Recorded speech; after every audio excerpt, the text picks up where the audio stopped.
Gal fans. I'm Kay Shackleton. I'm the movie gal, and you not believe who's with me today? It's Stefanie Powers. She's a big star on screen, television, and on the stage. But her main passion today is conservation, and we're going to talk about all of it. But first of all, Stefanie, I wanted to ask you, since it's just been days since most of Los Angeles has been decimated by this horrible wildfires. How are you doing? How's your community? What are you seeing in Los Angeles? Well, horrific devastation beyond anybody's wildest dreams. I was born here. I'm one of the few who's an actual native daughter.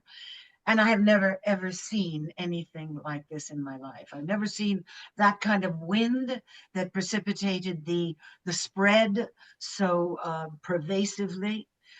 It burned down my history as a human being. You know, it burned down places in the Palisades, Will Rogers State Park with the Will Rogers, where I played polo.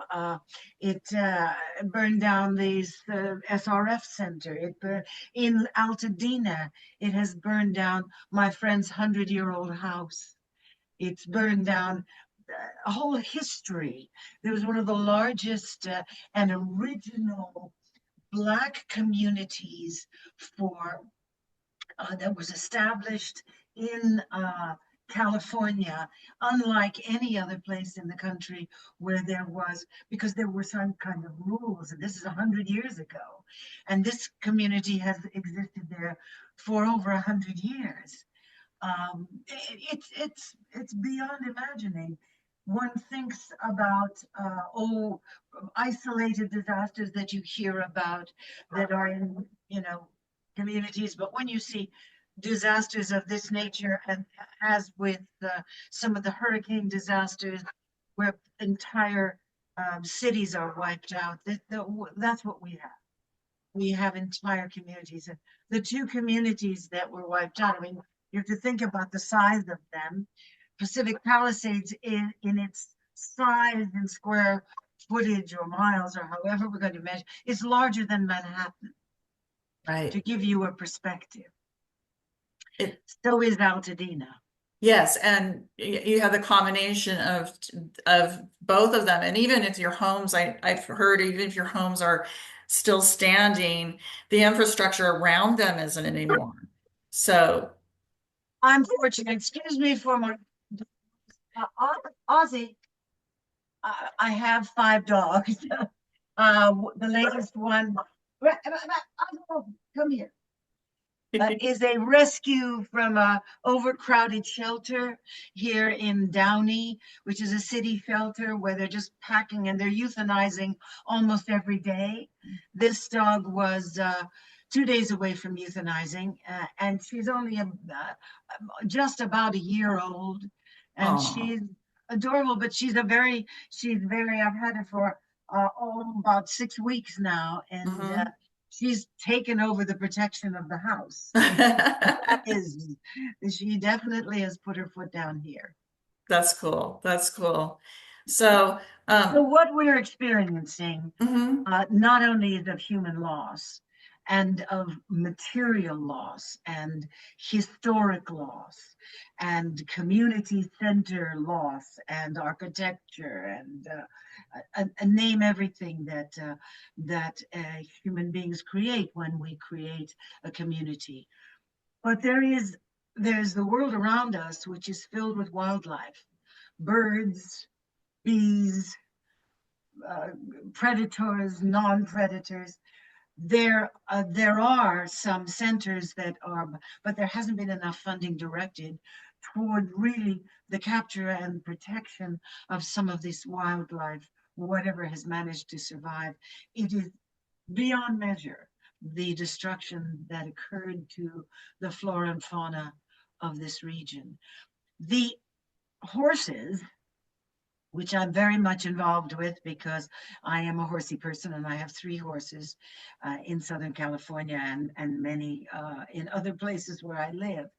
There's a wonderful organization, many wonderful organizations. Among them is one that I'm very fond of because I know the founder, and she has galvanized support all over the United States for um, um, immediate response for trailers, horse trailers, and for people to immediately arrive to evacuate horses in crisis situations. And many of those people with trailers have started have been were in the middle of the evacuation.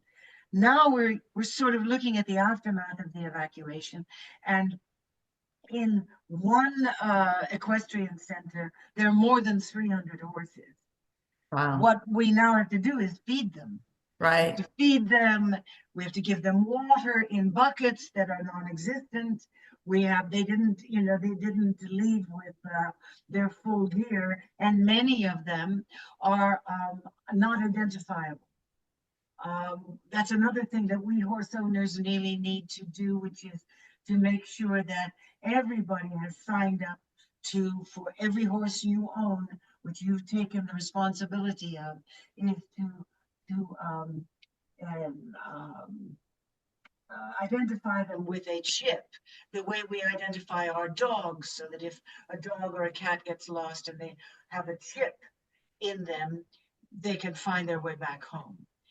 We need to Right. do that with our horses as well, because it's almost impossible to identify some of these horses whose owners haven't shown up. Wow. Wow. It's just so So it's much. there's a lot of moving parts, and we've only just begun. And it's Right. not something that we can say, oh, well, we did a good job today. You know, this is going to take years, years, Yes, and I years of agree. work. And I see it just not in Los Angeles, but we saw this happen in Lahaina a few Oh, years yes, of back. course, of course. And before that, in the Camp Fire, and up in Northern California. And I wouldn't be surprised if we could see something like this happening in Colorado or some other states too. And so I think people should realize that, don't just think this is just a California thing that could happen. That our weather is ever changing and doing wild and crazy things we're not expecting it to do. You and I, as the Los Angeles natives, we know what Santa Ana winds are.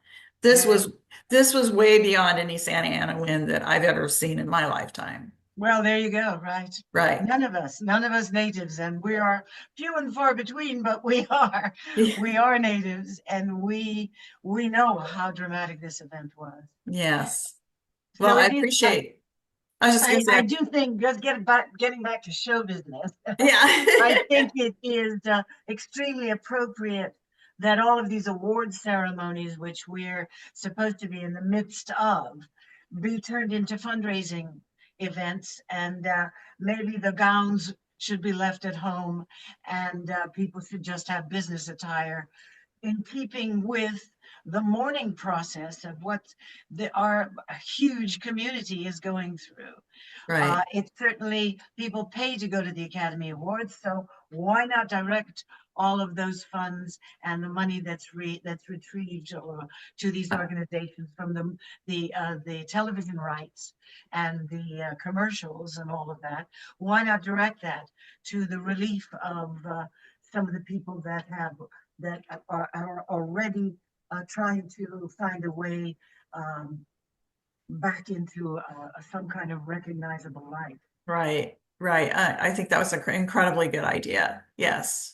Yes. So. But I think the Academy Awards is still going to go on, so obviously the people who run the Academy should be enlightened about it. Right. And this Um, is not new. In World War II, the Academy went to just suits and nice dresses, but not, they didn't do any glamour during World War II. So, they've already done this before, so they could go back in history and pull that out as, a um, precedent, show yes, respect also to the people who've lost absolutely. during this time. I Yeah. couldn't agree with you more. Yeah, Yeah. Well, I couldn't. anyways, Stephanie, I do want to talk about you about movies and stuff because I'm the movie gal and we got to do that. I want to know, first of all, I loved your book, Oh, thank you, thank you. which is, if you haven't gotten it yet, it's Stephanie Powers, One from the Heart. It is a wonderful read. Oh, And uh, you know, um, I read about the beginning of your career and really kind of how you were taking dance classes and you just kind of went on auditions and you know, just everything happened for you and it was wonderful. And Columbia picked you up as a member of contract Columbia. bearer. Yes. And that was towards the end of the studio system, which is really a cool thing you got to do before it ended, right? Well, it was, I wouldn't trade that period of time for anything, I was really fortunate to have been exposed to what the movie industry really was and how it was created. To not know, for any of the young ones that come in to the industry now, and to not know the history of the industry that they're in, because it's really a relatively new industry, is almost unforgivable. We were taught that we would have been terribly embarrassed if we didn't know who everybody that formed the very fundamental foundations of the industry itself.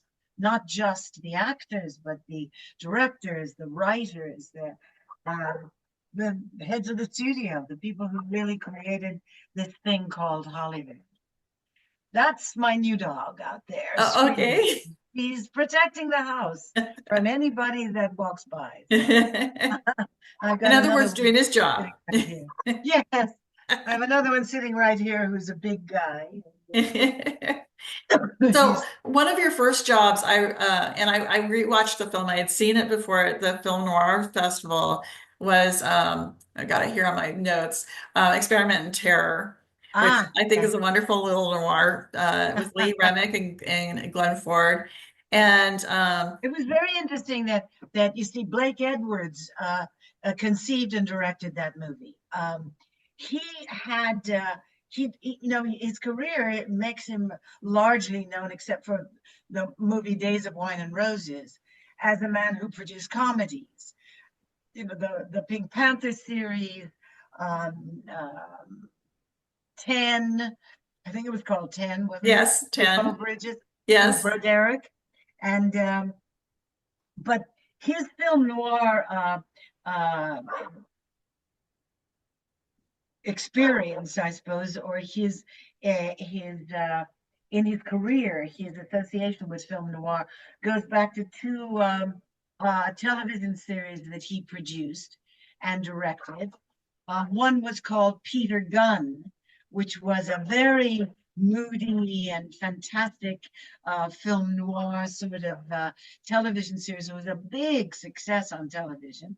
Then there was Mr. Lucky, and that was sort of a little more flash, but he really had a basis in that kind of drama, and the way in which Experiment in Terror survives, I think, is from its association with the film noir sort of genre. Right, right. So I know you got to spend a little time with Lee Remick on that because you played sisters. What was she Yeah. like? Well, and Lee and I worked together again. Well, I was a teenager at the time. I had my Right. 17th birthday on that movie. So it wasn't as if we were going to hang out together, but we we uh, we did know each other as I began to grow up.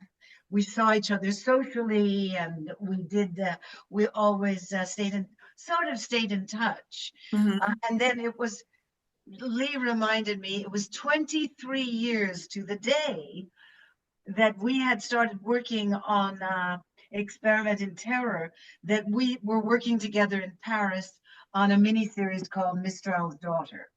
Oh, okay. And she remembered that because it was the birthday. It was not only that day, but it was an anniversary of the 1 year birthday of her son. So it was simultaneous. So we had all of that in common. Her son was born on that day. A year later, she did Experiment in Terror, and 23 years later, we were together in Paris filming Mr. L's Daughter. She's one of my favorite actresses, and I just had Ah, to find out what she was you have like. excellent taste because she was divine. Okay. Maybe you And then know that she also had a musical career. You know, she was in Company. I think she was. Was it Company or was I'm it not Follies? sure. I didn't I know think it was she Follies. Maybe it was Follies. Follies. Okay. It was Follies. She did Follies on Broadway. I did not know that. I did not know how she had a musical sense to her. I would have loved to Most have people seen do. that.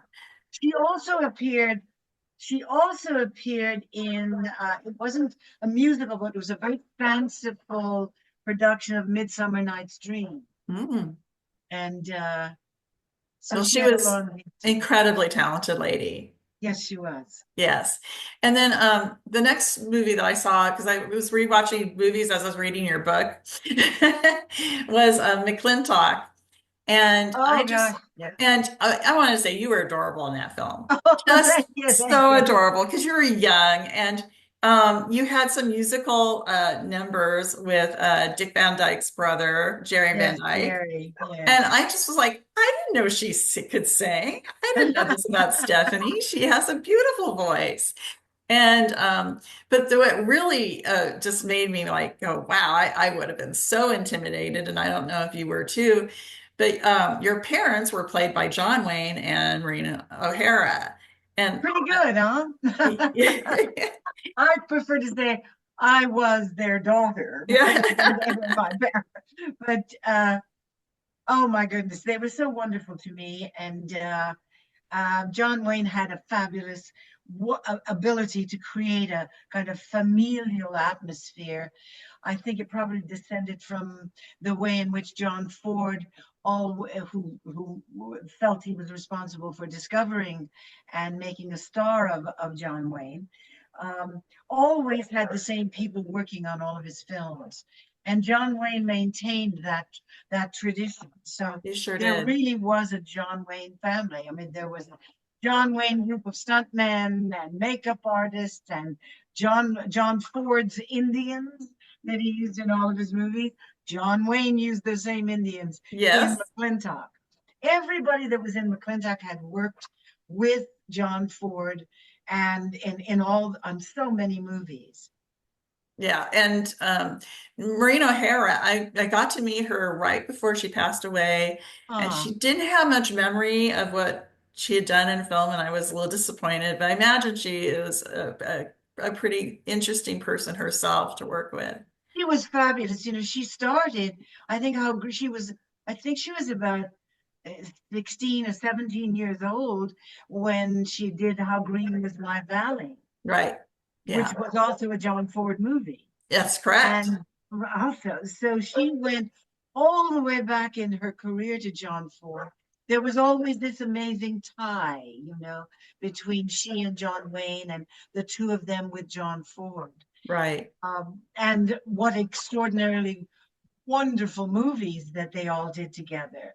They're just Yes. legendary, absolutely legendary. And there was two other really uh, interesting women I wanted to talk about. One was Tallulah Bankhead. You got to work with Oh, her. yes, very And interesting woman. yeah. But Delila was one of the great characters of all time, I think. She You know, was. it truly was. And I had the great privilege of doing a play, taking over a play from a very dear friend of mine who unfortunately was suffering from cancer. Um, and I stepped in to take over the commitment that she had to do this play called Looped, which Mhm. was actually about an actual occurrence. Um, Looping is something we do to post-production on a film where you try to, you know, match your dialogue with your lips and with dialogue that hasn't been recorded well or was interfered with. Right. It's called a looping session. It's actually a dubbing session. Right. So there was a looping session for one line of dialogue that Tallulah had to do from the movie that we made together called The Fanatic, or it was called Die, Die, My Darling in the United States. And her experience, or the experience that everybody had with Tallulah that day, she was 4 hours late and she was well into her cups when she arrived. And this the play is kind of about that episode. So they, um, it was very near and dear to my heart to actually recreate that moment and to recreate Tallulah. I must say, we were on tour and we were playing Washington, D.C., and we were very near to Maryland, where she was buried. So we all made a trip over to a day trip to the very beautiful pastoral scene of this lovely little cemetery next to a duck pond in the countryside. And I thought, this is so crazy that Tallulah, this wild woman, should be here with the ducks and the geese and the things and all this stuff. So I took a bottle of whiskey and I poured it over her tombstone and I said, I hope that makes you feel better. You know? Oh, fun. And the other person I wanted to remark about was, of course, the beautiful Ava Gardner. I actually went on Ah, a Love Boat cruise with Ava Gardner, did and you? yes, I did. And I didn't really know who Ava Gardner was that much, but my mother almost became an actress, and she was all into she really wanted to be a movie star more than she wanted to be an actress, but she was very glamorous. And my mother was just like blown over that Ava Gardner was on our cruise with us. But I wanted to know what you thought of her as well. I know the production you Yeah, did she with was. her never She saw the was. light of day, correct? Well, it did. I mean, I have a copy of it, but it got caught between the head of this thing and the head of that thing who hated each other and didn't want anybody to succeed. And we were in the middle of their unfortunate disagreement. Those people will never be heard from again, you know. Right. So they destroyed this, and I've always tried to wonder, I wondered whether or not we could resurrect it at least to show it because it was the last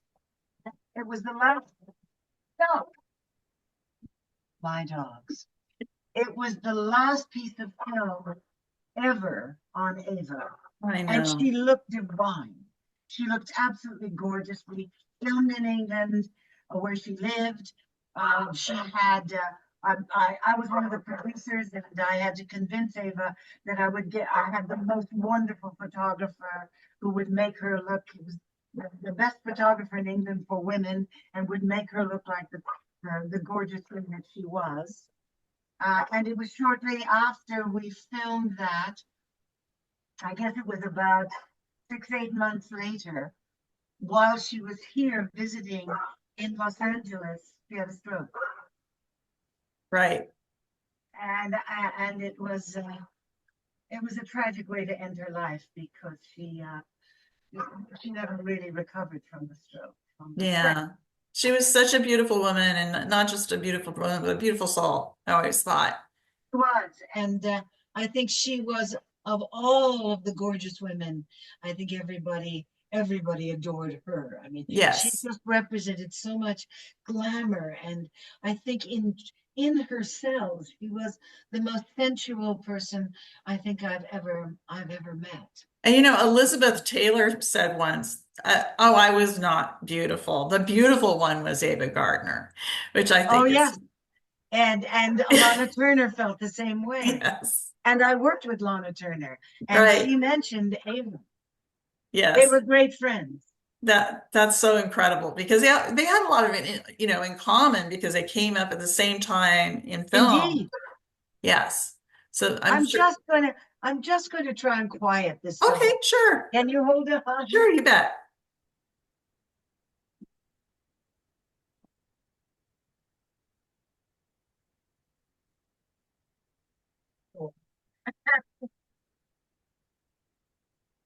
At least I closed the door, so that should be a little bit better.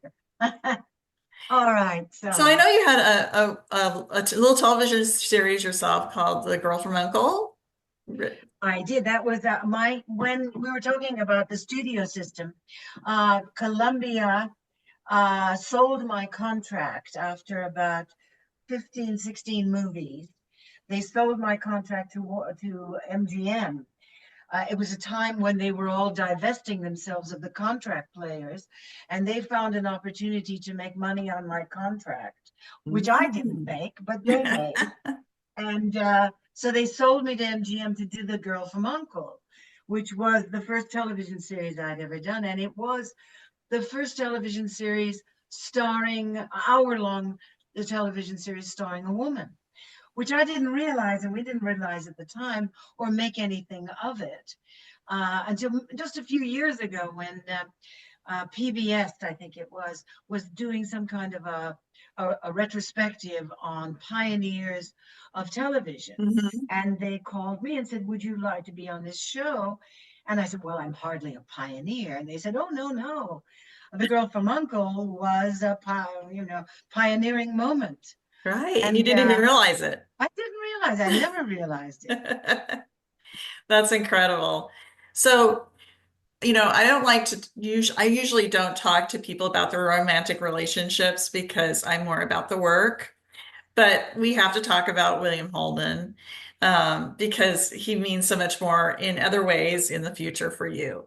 But you met him at a party, correct?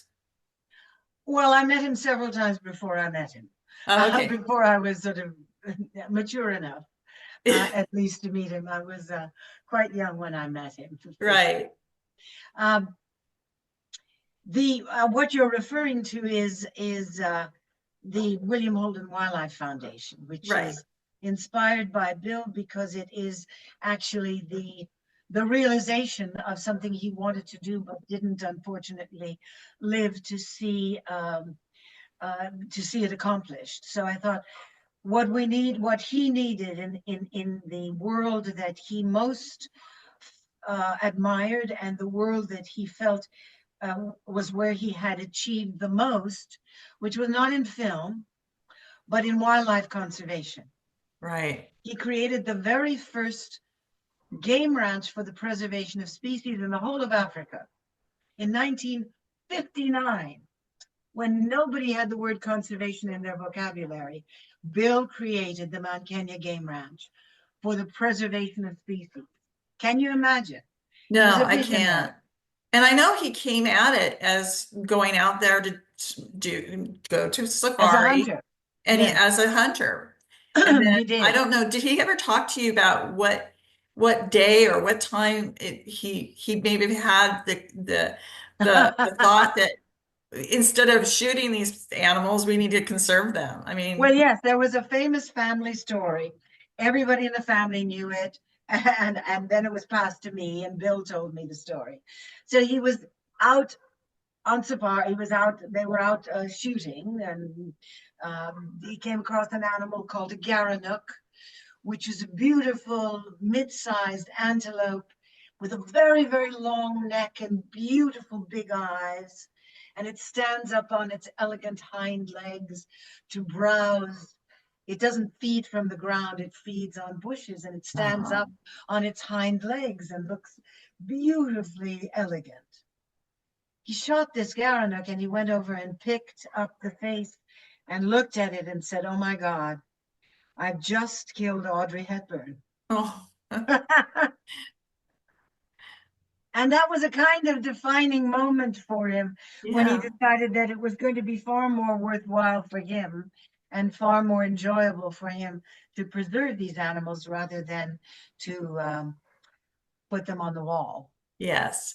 You must understand that there was a period of time when these lovely creatures were so prolific that uh, hunting, according to the way the game department was operating, was a resource of income in order to be able to manage the game department and manage the wildlife conservation, or what became known as wildlife conservation, in Right, managing the parks right, and the habitat for these lovely creatures. right.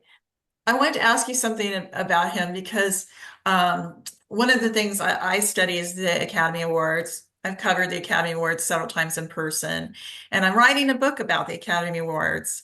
And I don't know if you know this, but Bill Holden has like the shortest speech ever at the Academy Awards when he won his Oscar. It was thank you. And he went off stage.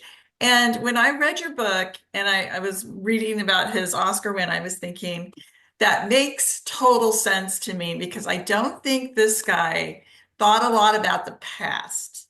To me, he was always thinking about the future, where he wanted to go, where he wanted to be, what he wanted to see. Do I have that correct about him? Very good, good insight, Kay. You did. He wasn't somebody who was comfortable with self-aggrandizement. He didn't. He didn't seek the center stage. He liked the work. He enjoyed the work. He loved the rewards, and but it wasn't about himself. It Right. wasn't. He wasn't someone who liked personal publicity at all. Yeah. Yeah. So, okay, so I got This that was right. all. There was, I'm cool. I'm glad about being that. able to use the media and whatever media attention Bill got or I was able to garner in order to promote the work of the William Holden Wildlife Foundation, which is the continuation of many of his ideas, plus the extrapolation of those ideas, and also meeting the ever increasing demands that cause any form of education to have to evolve, Right. um, is a wonderful opportunity, and one that I want to thank you for allowing me to use in order to spread the word about the work that we do. Our mission statement as a 501c3 public charity, which means that your donations are tax deductible, uh, is wildlife conservation through education and alternatives to habitat destruction. And in that pursuit, our main education center in Kenya, which we opened in 1982, serves 11,000 students a year. And our outreach program serves another, our outreach program is in 7 very rural areas. Hmm. It serves another about 6,000 people. So Right. we have a broad spectrum of tribes and needs and territory to deal with, Right. and uh, and it's been extraordinarily successful. Shall I say, we have to turn away groups because we just can't accommodate all of them. Well, But that's a good uh, thing, isn't but it? it's very interesting, and at the end of the day, I think Bill would, knowing his sense of humor, would be very, very amused with the fact that his legacy in Kenya is not known as a movie star. He's known as the William Holden, which all these thousands and thousands and pretty much 1 million students have passed through our doors since its opening of the education center. It's known as the William Holden. So for him Yes. to be recognized as a school and as an education system rather than a movie star would amuse him, I think, tremendously. Yes, yes. And, as far as I remember growing up and all of this happening around my, whole life, as I'm going to school and everything, but my mother had a big part of that because anything Hollywood I was told about or we talked about or whatever. Agnes Moorehead wanted to train my mother as an actress. So, I mean, Oh, yeah, she was really, but she decided to have my brother instead. Sometimes I think she should have stayed with Agnes Moorehead, but but anyway, so we talked a lot about that, and we were also big like animal lovers ourselves. And I remember that because of William Holden, other celebrities got involved with the conservation of animals, not just in Africa, but also here in the United States. Spay and neutering your animals that are home, and I mean, it started that wave. He was the first person, yes. Well, you think in 1959, no one had the word conservation in their vocabulary. Yes, and it's incredible. Um, uh, thing to leave the world, that you've left a better place than when you arrived. Not many of us can say that, at least not, I don't know, I can't say that. But I think and I know that you're the one who brought that forward after he passed away, because you wanted to make sure that wildlife center became, that it became a real Well, thing.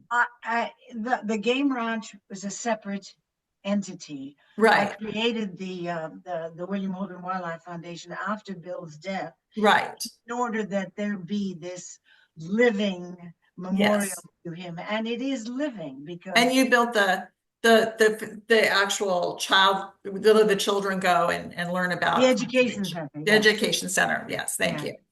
yeah. Yes. And now I have to tell you, I also have another heart to heart involvement. So we got to talk about heart to heart. First of all, these are your biggest TV series, and it was a great TV series. Thank you. Robert Wagner were wonderful. And so I watched some episodes because I hadn't seen it in a long time. And first of all, I wanted to remark, you guys are busy. It was really an active show. I mean, you were running and jumping into pools or running after Oh yeah, something, or you yeah. got your exercise, right? We did. I think we did. Yeah, skiing down mountains and doing. In fact, I just got off the phone with RJ. You know, he's going to be celebrating his 95th birthday in February, the early part of February, and he was going to have a party here, but in light of the fires and the deprivation, he didn't feel comfortable in having a celebration in the midst of so much suffering. So Yeah, well, that's postponed sweet of that. him. But But so he was calling to say he was going to postpone it. yeah, I don't Well, blame never him. mind. You know, you can celebrate your birthday all year. You're going to be 95 for the whole year. That's So right. we can we can do something every little things all year long. Right. So anyway, I when I was in high school, I had a choir, and our choir was invited up to Universal Studios, and they said, "We want you to sing at Christmas time." This was 1981. So they wanted us to sing around the park, and they said, "And you can go on the tour, as though that's how we'll pay you." So we did. We went around the park and we sang choir, Christmas Christmas music carols, yeah. and carols and stuff. And they took us on this tour. And I don't know why they did this, because I think it was even as I think I was 17, 18 years old at the time. I'm like, why are they doing this? They decided to take us into somebody's Dressing room. dressing room. And Ah, this was right after Natalie Wood passed away. And they toured us through Robert Wagner's dressing room. And I'm going to tell you, I was so touched. I almost cried when I was in that dressing room, because I saw all these beautiful pictures of their families, his family. And I tell you, it just was so touching. And then when I read your book that you lost Bill the same weekend, I not the same just weekend, 2 weekends Two apart. weekends? Okay, 2 weeks, so within the yeah, two 2 weekends weeks. apart. Just I don't Yeah. know how you guys pulled it out to continue the show. Definitely some perseverance on both of your parts. But Natalie Wood was a huge presence in my life as an actress. She not only went from childhood star to, a beautiful grown-up star, which a lot of children stars don't do. Um, but for me, she was like, and as you is also, women in the 60s and 70s are really important role models to me, because I didn't think I had to be a housewife anymore. Let me put it that way. Women of my generation, we went to work, and we didn't think it was that we did anything wrong. My mother was like, "Why do I have to go to work? What did I do wrong?" I thought I just had to take care of a house and take care of children. She just thought I did that. Why do I need to go to work? And I had it like, I get to go to work. And Mary Tyler Moore, all these different presences. But I mean, she was one of those. She's one of those actresses that, made me feel that, I can do whatever I want to do, and That's wonderful. the That's modern great. woman, Yeah. basically.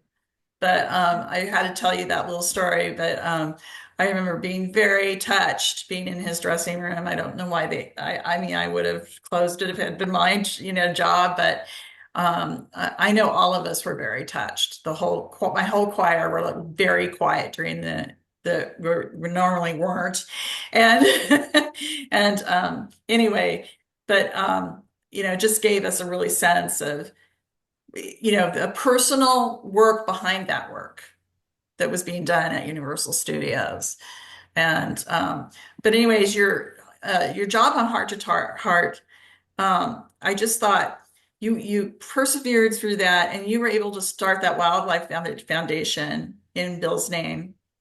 And you really took what you could, and you said, I'm going to create for it, and it's going to live beyond us, which will be incredible.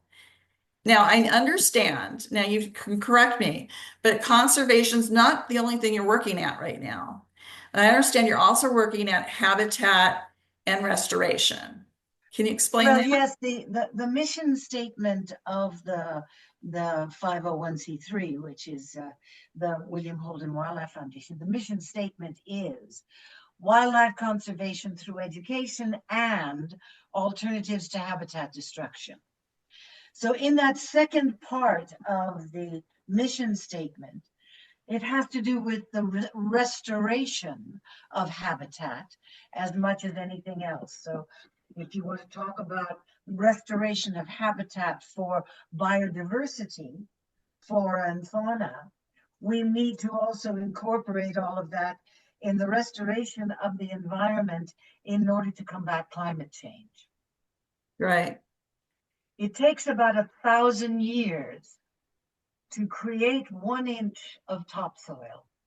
Wow. We have been destroying our topsoil. We've been destroying our environment for such a long time. We can never recover unless we do it. We Right. cannot just leave a ground to recover. It needs our help to do the recovery work. So in doing that, we need to enhance all areas of ground that have been, especially those areas that have been over chemicalized by um, the sort of agriculture that was being promoted by the chemical companies who would produce these marvelous, wonderful, very voluptuous looking food products with less work.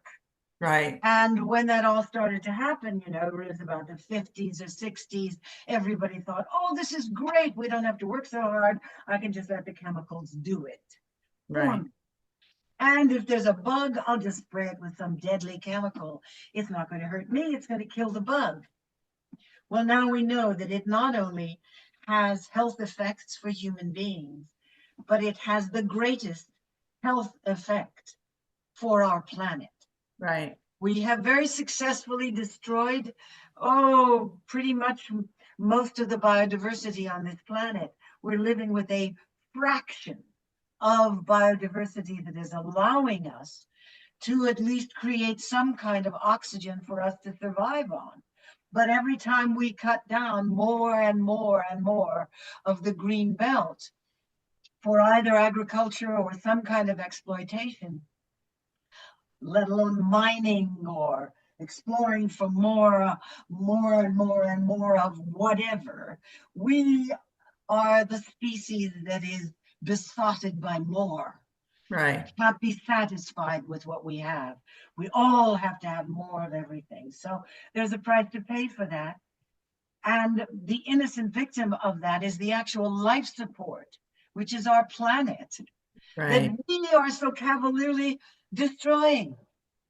Yeah. And we're doing that everybody is doing it in every way, small or large, by contributing to all the stuff that modern life affords us.